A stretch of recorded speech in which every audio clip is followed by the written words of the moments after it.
Chapter 5. And thou, son of man, take thee a sharp knife, take thee a barber's razor, and cause it to pass upon thine head and upon thine beard. Then take thee balances to weight, and divide the hair. Thou shalt burn with fire a third part in the midst of the city, when the days of the siege are fulfilled. And thou shalt take a third part, and smite it about with a knife. And a third part shalt thou scatter in the wind, and I will draw out a sword after them.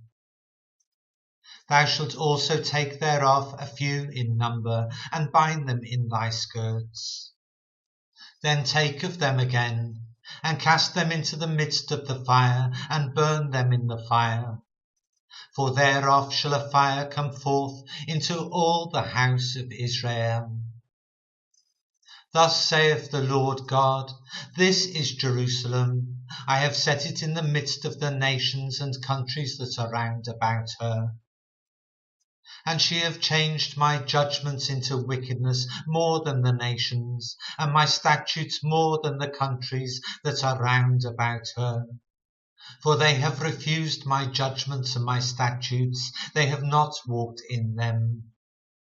Therefore thus saith the Lord God, Because ye have multiplied more than the nations that are round about you, and have not walked in my statutes, neither have kept my judgments, neither have done according to the judgments of the nations that are round about you.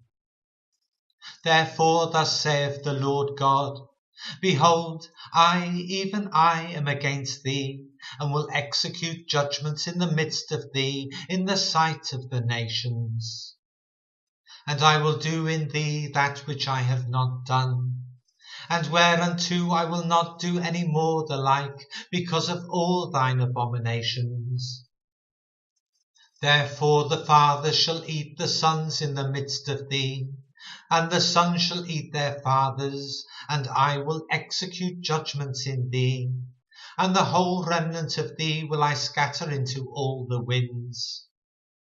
Wherefore, as I live, saith the Lord God, surely because thou hast defiled my sanctuary with all thy detestable things, and with all thine abominations, therefore will I also diminish thee.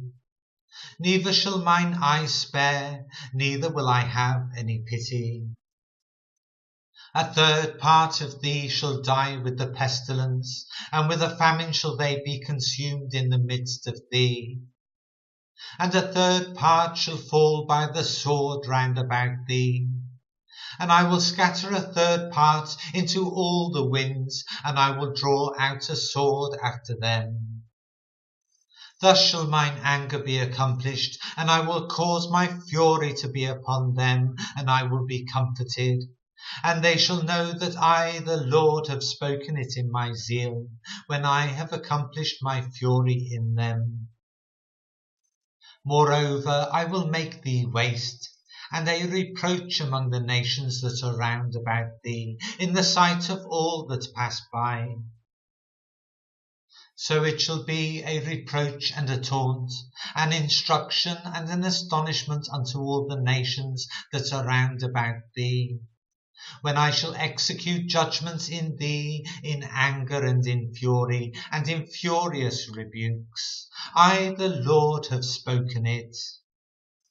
When I shall send upon them the evil arrows of famine, which shall be for their destruction, and which I will send to destroy you. And I will increase the famine upon you, and will break your staff of bread. So will I send upon you famine and evil beasts, and they shall bereave thee, and pestilence and blood shall pass through thee. And I will bring the sword upon thee. I, the Lord, have spoken it.